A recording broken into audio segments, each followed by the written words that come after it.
Bismillahirrahmanirrahim. Assalamualaikum warahmatullahi wabarakatuh. Kami dari kelompok 4 metode kitab kuning yang membahas tentang ilmu hadis. Sebelumnya mohon maaf apabila banyak kekurangan dan kesalahan. Mohon diluruskan bersama-sama.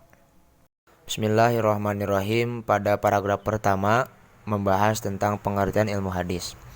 Bahwa ilmu hadis adalah ilmu yang menjelaskan beberapa konun atau beberapa kaidah yang bisa mengetahui dengan beberapa kaidah itu keadaan sanad dan juga keadaan matan, agar kita bisa menentukan mana hadis sahih, hadis hasan, dhaif, hadis yang tinggi, hadis yang rendah, dan lain sebagainya.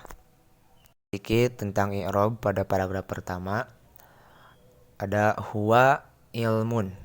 Huwa itu menjadi mubtada, ilmun menjadi khobar dari mubtada. Pada paragraf kedua akan membahas sanad dan matan.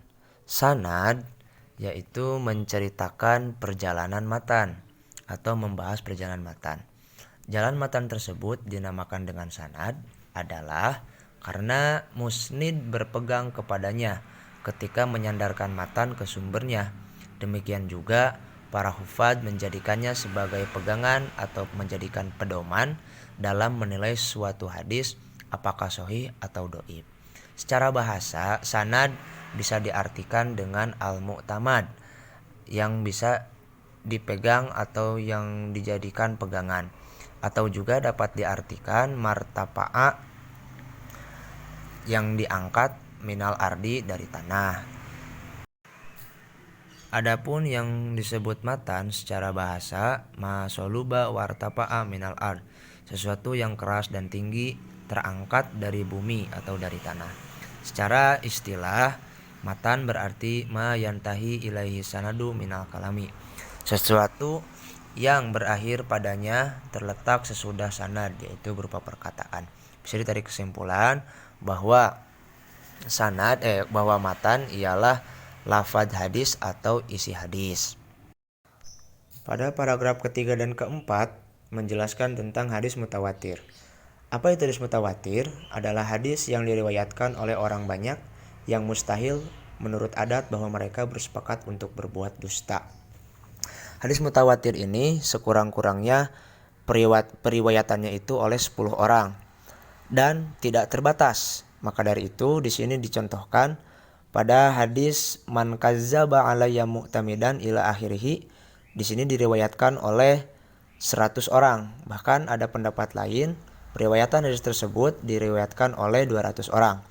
Hadis mutawatir sudah yakin akan kesahihannya karena seperti tadi diuraikan pengertiannya bahwa seluruh perawi yang terlibat dalam hadis mutawatir tersebut mustahil untuk berbuat dusta. Maka dari itu, secara ilmu usul fikih, hadis mutawatir disebut dengan ilmu yakin. Ilmu yakin tidak membutuhkan pengkajian ulang atau pengkoreksian ulang. Pada paragraf pertama yaitu menjelaskan tentang hadis ajiz. Karena pada dasarnya hadis itu dibagi menjadi ada hadis sahih, hadis ahad, hadis gharib, ada hadis mutawatir, dan ada hadis ajiz. Dan masih banyak lagi periwayatan hadisnya. Pada paragraf pertama yaitu hadis ajiz adalah suatu hadis yang diriwayatkan dengan minimal 2 sanad, yaitu contohnya anna Rasulullah sallallahu alaihi wasallam qala la yu'minu ahadakum hatta akunu hibbu ilaihi min waladihi wa waladihi. Dan pada paragraf kedua itu hadis tentang gharib. Hadis yang menjelaskan tentang gharib yaitu hadis yang diriwayatkan oleh perawi secara sendiri dan tidak dipersyaratkan periwayatannya seorang perawi itu terdapat dalam setiap tingkatan periwayatan, akan tetapi cukup terdapat pada satu tingkatan atau lebih. Dan bila dalam tingkatan yang lain jumlahnya lebih dari satu, maka itu tidak. Dan pada paragraf ketiga itu termasuk hadis tentang sohih. Hadis sohih yaitu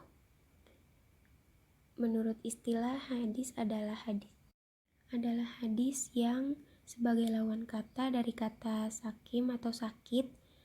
Maka hadis sohih menurut bahasa berarti hadis yang sah, hadis yang sehat, atau hadis yang selamat. Pada paragraf pertama terdapat i'rabnya, yaitu kana lahu isnadun.